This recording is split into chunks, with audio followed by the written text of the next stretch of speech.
Tusikubali kuingizwa kwa siasa ya ukabila. Sijaweza kufanya, huyu Rigijia nisumbua nikashindwa kufanya kazi. Konene, so kuna udem anaitwa Kakuko, na udem tulibaki tumebonga juu yake like on yesterday's podcast. Ilikuwa ni ule dem waga like she's a blogger for the Kenya Kwanza government and yeah. But sasa there's something very interesting that she'd posted. So alikuwa amepostigi hii post on Twitter. Ilikuwa ni good morning Kenya. If you have a wedding or a funeral this week, please hand Rigathi Gachagua the microphone. Make sure the volume is at maximum and the batteries are fully charged. The Wamunyoro man is currently in full distraction mode and all you need to do is give him a mic and let him finish the job himself. Alafu akaeka like an AI generated image ya Gachagua. Naanza kuona shindwa hii image iko true kwa nini? Because to a certain level kuna vitu Gachagua amekuwa kidu lately, especially zile zinaanza kuwinia Ruto votes. Na niko sure hii ni kitu inakuwa controversial because kuna raya ziko there's nothing you can do to win Ruto votes. There is. And one of them is, for example, to touch national schools. So kuna hii kitu moja ile Gachagua alisemaga, and this is one of those things where you're wondering like, why say this? There are some thoughts zile unafaa kuzitreat kama intrusive thoughts. You think about them but you never say them, especially if you've been the deputy president of a country. This is the last thing you should be saying. Sasa hapa kwetu shule zetu Alliance, Mang'u, wapi watoto wetu hapa wamepelekwa shule iko chini na maksi yao iko juu. Watu wengine wameletwa kwa mashule zetu hapa. You can't say that, man. You can't say that. This is so interesting because every time I think about Mang'u, I think about Mang'u kwa Masaiza Thika. I never think of it as a Kikuyu school. Every time I think about shule gani, I think about Alliance, and I think about it being actually in a place called Kikuyu. I don't think about it as a Kikuyu school. The same thing, I don't think about Maranda as a Luo school. Like that's just the way it is. Like national schools are national schools. And the minute you do that, what happens? Ruto gets an opportunity to hit you and call you a tribalist. And what did Ruto do? Of course, Ruto jana alikuwa like, it's time to talk about this. And this is how he ends up like winning some votes. Because now he can say, look at me, I'm a nationalist. Look at this other guy, he's a tribalist. And wacha tusikize. Na mimi nawauliza vijana, tusikubali kuingizwa kwa siasa ya ukabila. Sijui wewe ni Mkikuyu, wewe ni Mluya, sijui Mjaluo, sijui Mkalenjin, sijui nini. Hiyo ni siasa duni. Mtu kama hana agenda atauza ukabila. Mtu kama hana mpango anauza chuki. Mpaka wanafikia watoto wetu shuleni. Unataka kwenda kugawanya watoto shuleni. How desperate can people be? Try to imagine you like national schools, man, and call it a national school, especially Thika na Mang'u. And let me know, did you ever look at it and think this is a school that's regional? It's national, but it's a regional school, and it should have this one tribe to dominate about. Have you ever looked at it that way? And this is the sad story of Gachagua. Like, you've been the deputy president of a country.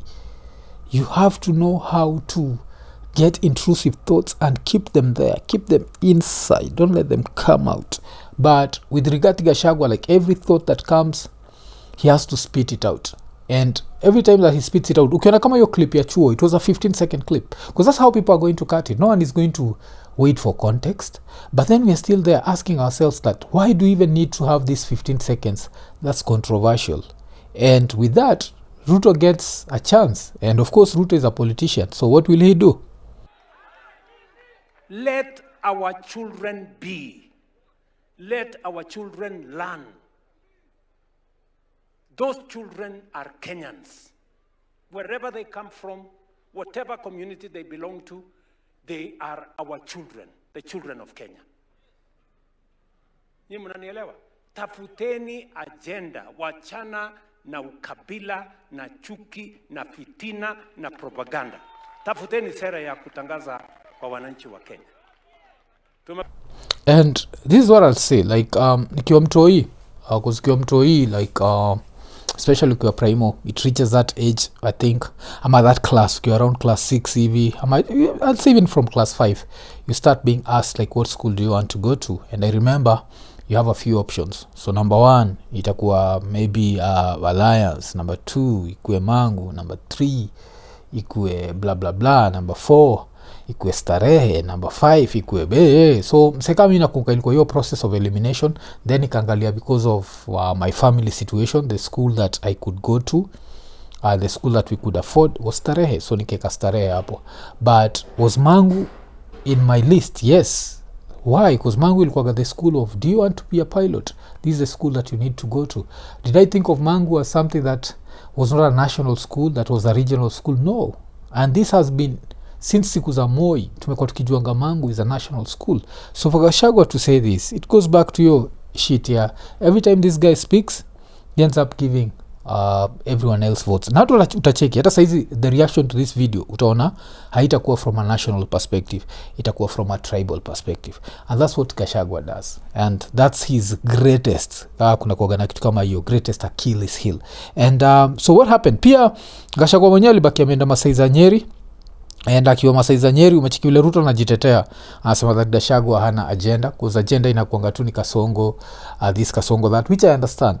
There's one thing that I normally say, politics is emotional, so you have to appeal to the emotions of the people, and right now the people feel betrayed. And so when he went to hiyo area, of course kuna vile Nini walikuwa meiweka jo, anaitwa nini jo, Citizen, kwa ni reign of club wielding goons in Nyeri town ahead of ex-DP Gachagua's rally. Alafu ikabaki imeonyesha wase wakiwa hapo na marungu, and I don't know how safe the place was. I don't know why they were carrying those sticks. That's nothing ile sijui. But do I think that Gachagua has Nyeri locked down? Yes. That one I think that's the reason why you'll have the likes of nani wa Kimtukana, the likes of Akina Moses Kuria. But do I think that he can help like any presidential candidate outside a tribal region? No, I don't think he can do that. And why don't I think he can do that? I don't think he can do that because he just can't stay away from tribe, and he just can't stay away from tribalism. So wacha tusikie vile aliaddressi rally.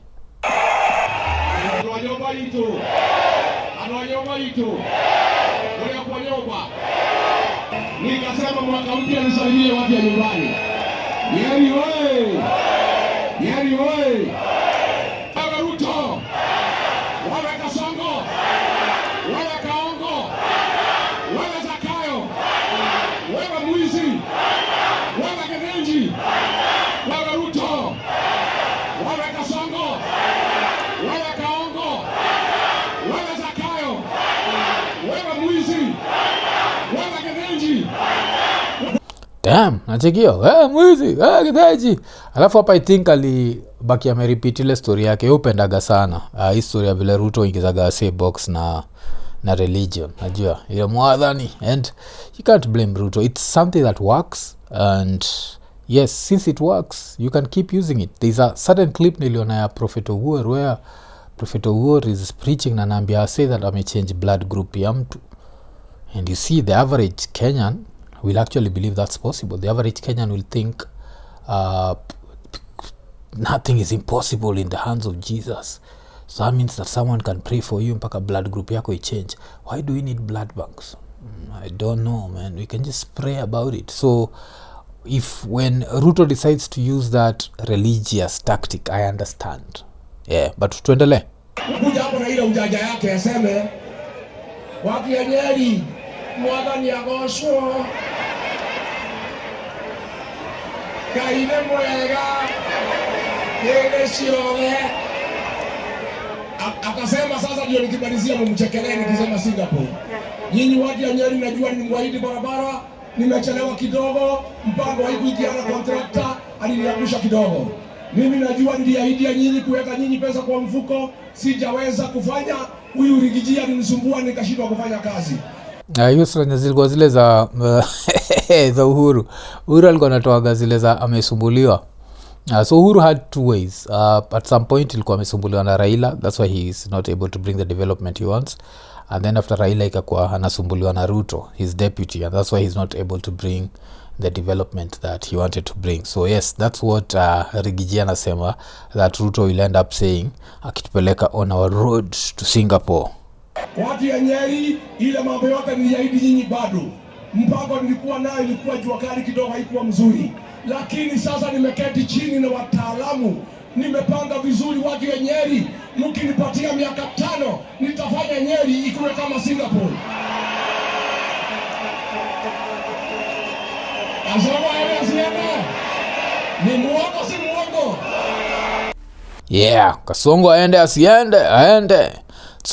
So ilikuwa ni Gachagua in Nyeri, and I think he has Nyeri locked down. Nimekuwa nikicheki, there's still this small debate on does he actually have the town.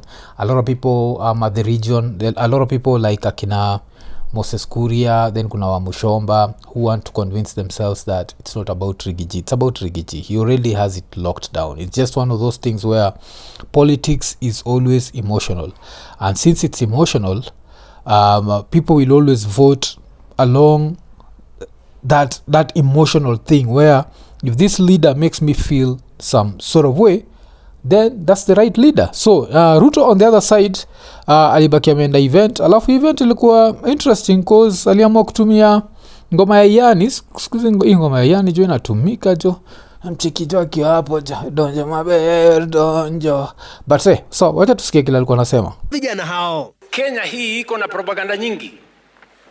Kuna watu wengi hawawezi kusema vile watapanga vijana wapate ajira. Wanasema ati watapanga vijana vile watapiga kura.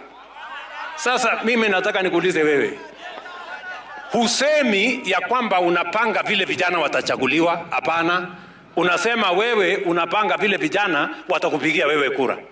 Watakupigia wewe kura ndio wapate nini? Rais Ruto akidokeza kuwa tayari serikali yake imejizatiti kutatua ukosefu wa ajira kwa vijana. Rais Ruto akiendelea kurusha makombora kwa viongozi wa upinzani, akisema hawana ajenda na yao tu ni pata potea. Kama mtu amekuwa uongozi miaka 10 ama 20 ama yule wa 40, atikio miaka 10, hiyo ni Rigathi Gachagua. Ama 20 usasi juni nani, ama ule wa 40 ule wa 40 of course anabonga juu ya Kalonzo. So saizi ni politics. I think the fact that elections ni next year, I expect this sort of rhetoric saa kurudi. Najua ile like bare knuckle, yes, this bare knuckle politics to happen, and this would be the time that I'd advise mse kama Kalonzo, and it's going to be really hard, but Kalonzo needs to sit down with Rigathi Gachagua and tell him, just tone down the tribal rhetoric. I know you need it, but just tone it down. Don't talk about your love for the community. Don't talk about things like schools, national schools. Don't try to disrupt that national unity and national harmony. This is the time to talk to him. But will he listen? I don't know, najua. But tuendelee.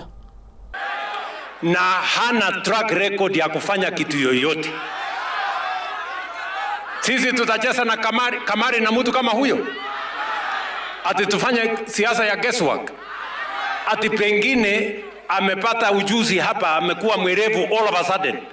Hatuna time ya kupoteza na watu wa kucheza karata ya pata potea na guesswork. Rais Ruto aidha ametetea ndoto yake ya safari ya Singapore na kufafanua kuwa tayari hazina ya NSSF imepata akiba tosha itakayosaidia serikali kuimarisha miradi yake. Kama wewe unatafuta kura ya mtu, give him a plan.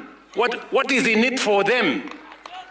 Wewe unataka kupigiwa kura na wao, nini yao iko kwa hiyo kura yako? Mpango wa Nyota leo umewafikia vijana wa kaunti za Uasin Gishu, Elgeyo Marakwet, Nandi, Trans Nzoia, Turkana na West Pokot. Stephen. Yeah. So of course in Nyota program, it's one of those programs that muzitaga populist programs, where you'll take something and do something. I'm going to give this amount of youth this amount of money to start businesses. I really hate the fact that we make business look like this very simple thing, that all you need to do is have capital and you'll make it. And business doesn't work like that, because you have to have a plan. What happens if I buy this stock and for the whole month I don't sell anything? Najua. And what happens if this is a what can I say, like is it a seasonal ama ni biashara ilo work with time? For example, najuzi nilikuwa nimeishia kubuy uniform ya mtoi, and ilikuwa ni line refu sana. I think I met mse fulani wa Ikonene, kwa nakumbuka tulimit naye huko Ikonene. And I remember thinking about it and being like, this place is not normally this full, maybe in Feb, maybe in March, but inaweza kuwa full hapo, even in April haiko full, but May ama late April going to May inakuwa full, then itakuwa empty tena June, July, August mid huko, end of August itakuwa busy to beginning of September, then after hapo inakuwa very idle, like in September, October, November, then December ikienda kuisha inakuwa. So how do you survive with such a business? But when you look at things like hizi akina Nyota program, it's all about let's just give the youth the money, and sometimes it's very unrealistic money. Someone is given 500 shillings to start a business. Which fucking business is this?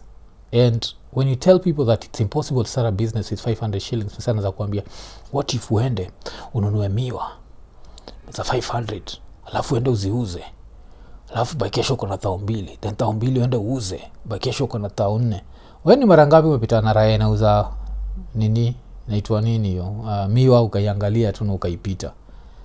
Mseka mimi napita tu na Raila miwa niko buda, utaniharibia blood sugar yangu buda jo. In 2025 oh shit, ni 2026 tayari, kuna mambo ya blood sugar, tukuli miwa bwana, wasichana tu. Okay, so that's just it.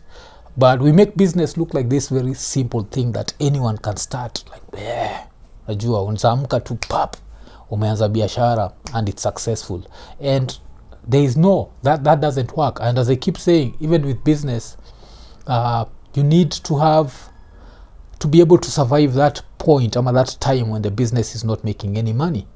And how does that work? Like for example, nishaibonga kajua podcasting, and the way like statistics from like 97% of podcasts to die by the 3rd episode, then 99 die by the 5th episode. And I always look at Nini and I'm like, why did Nini survive? And it survived because I can't even remember the names, the Chris Mogos of this world, the Okeno Morangas, the Silent Patrons. Why? Because the podcast was not making money itself, but the lights needed to be on.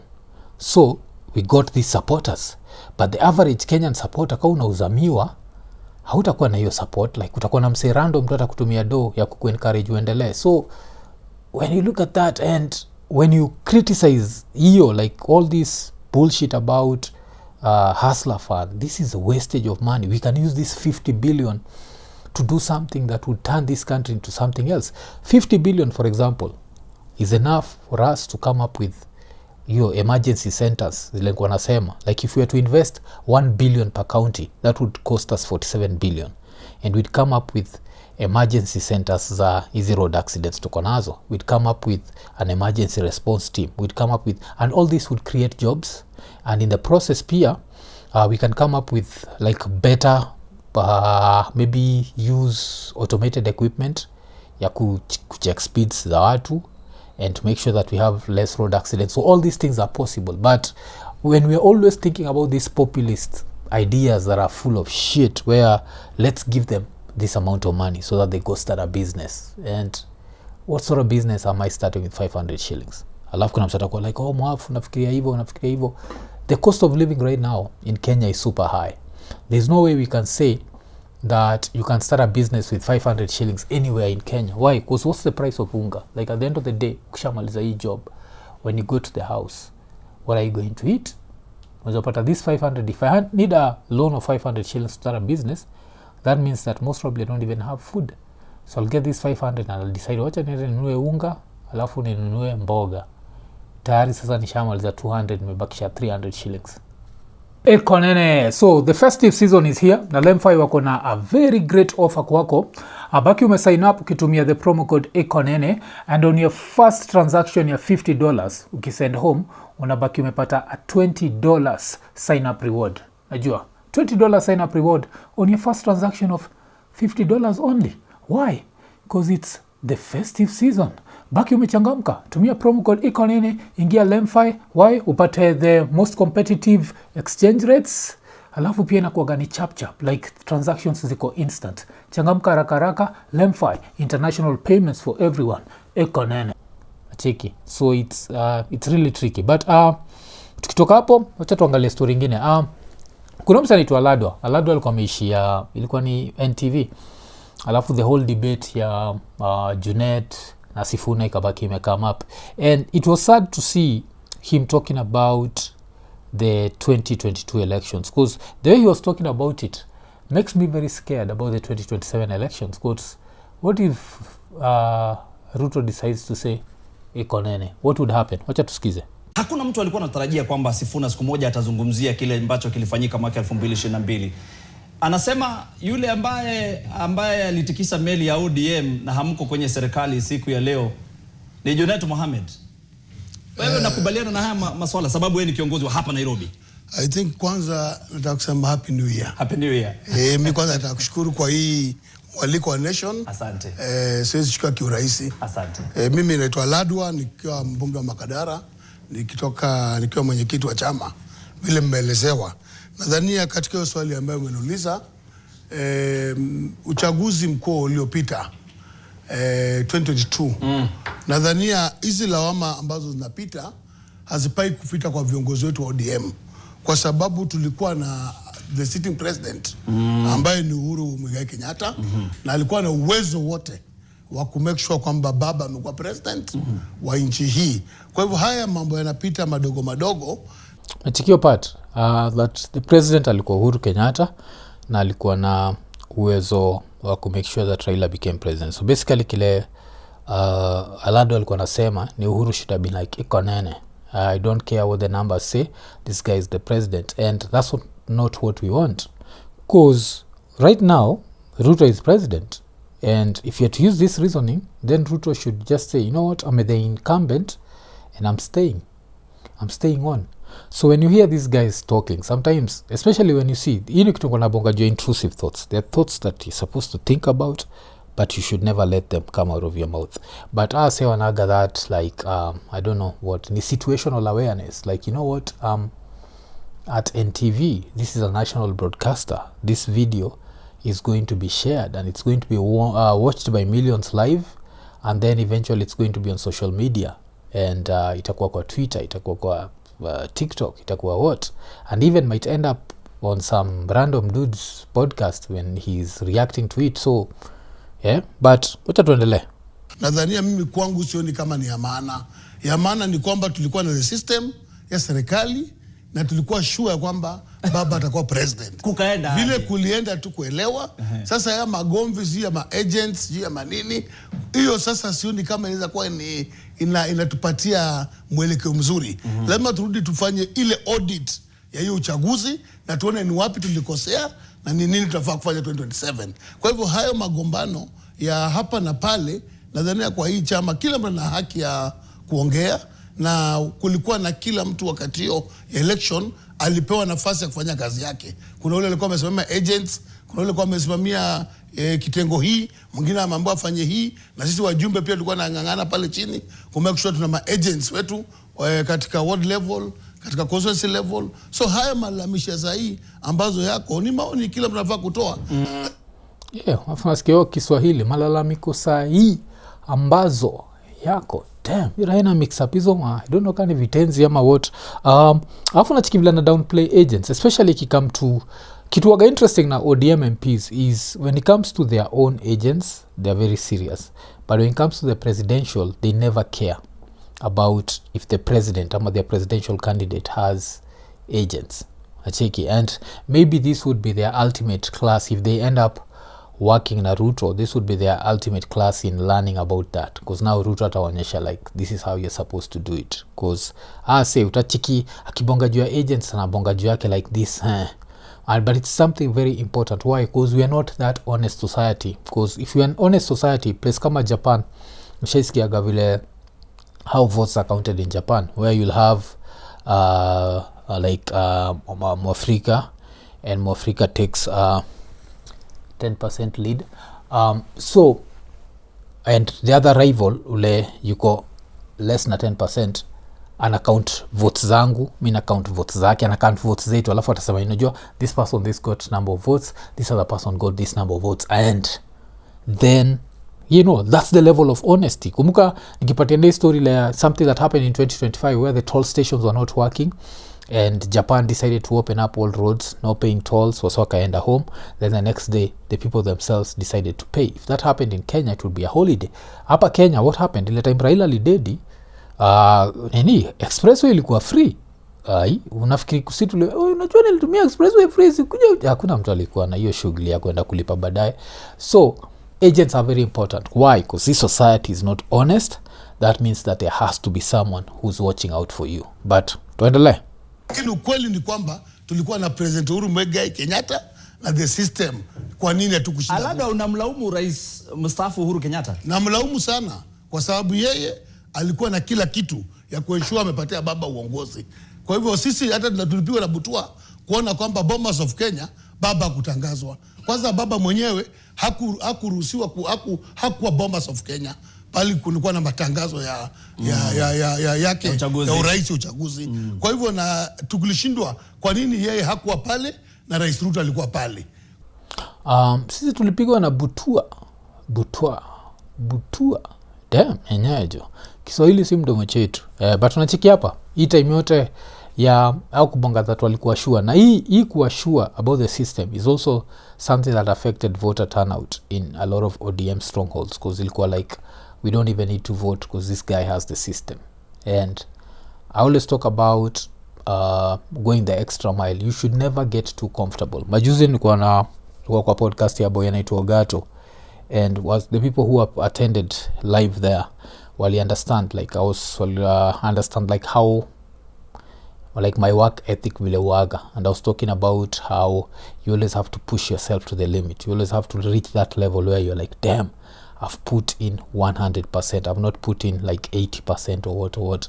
And to me, that's the one thing that you're gonna feel in a lack now ODM, where you have this very popular presidential candidate. This dude was popular beyond anything else. Like, if we live long enough to see the deaths of some of these living whatever politicians, I don't think we'll ever see someone atapatiwa the amount of love ule Buda alipewa. But he never won. Why did he win? Because there was a lot of laxity. There was a lot of, because it's him, we don't need to do 1, 2, 3. But I always say, if without any effort, unaweza chapa mtu na gap ya 1 million, you should put in the effort so that you beat them by 4 million. Nacheki, you should always put in the effort. Never relax. Alafu vile musembaga jo, usichochwe. Wacha tuendelee. Kwa hivyo hii pia ilikuwa ni changamoto mingi ambazo tunafaka chini tuangalie ni wapi na wapi tulikosea bila rudia. Kwa hivyo tulikuwa na system na tulikuwa na President Uhuru kama sitting president, na akatuashua kwamba baba atakuwa president. So mpaka wa leo pia sisi tunashindwa kuelewa vile kulienda. Ukisema kabla nimulete Arnold, ukisema kwamba Rais Uhuru Kenyatta mstaafu alikosa kuwasaidia, mulitaka waibie kura ama mulitakaje? Hatukutaka tuibie kura. Unajua ukiwa na sitting president anakusupport, uko na matumaini zaidi ya kwamba utashinda uchaguzi. So hiyo matumaini tulikuwa nayo, kwamba utashinda uchaguzi tulikuwa na Rais Uhuru Kenyatta. Na pia hapa awali tumekuwa nafanya uchaguzi bila support ama system ya serikali, na baba alikuwa anashinda tu uchaguzi. So kwa nini leo ifanyika hii wakati tuko na sitting president hatukupata hiyo ushindi? Cheki hapa place sana ulizwa like mko nataka Uhuru aibie kura ama ulikuwa natakaje? And this is a very bad attitude, because it's always a very good attitude when you want to be on the side that rigs, but it becomes a very bad when you don't want to, because like right now any guy who's ever supported an incumbent to misbehave right now will be super nervous. You know why? Because the shoe is on the other foot. So for example, mse kama I always use Dede Nyoro as the example. Dede alikuwa gana story ya kuambia Uhuru be a dictator, be a dictator, be a dictator. Right now nowadays itaka story ya dictatorship. Why? Because it's Ruto. So you should never support bullshit because it's going to benefit you. You should always know that things change, and when things change it becomes tricky. Unacheki. But nikimalizia hii story, wacha nimalizie na story moja. Kuna story ni react jana na nikasema that Aida alisave Sifuna, alafu wako wakaingia kwa semantics. Kuna swali ingia kwa semantics wako zi Aida hakusave nani, Sifuna ndiye alisave ODM.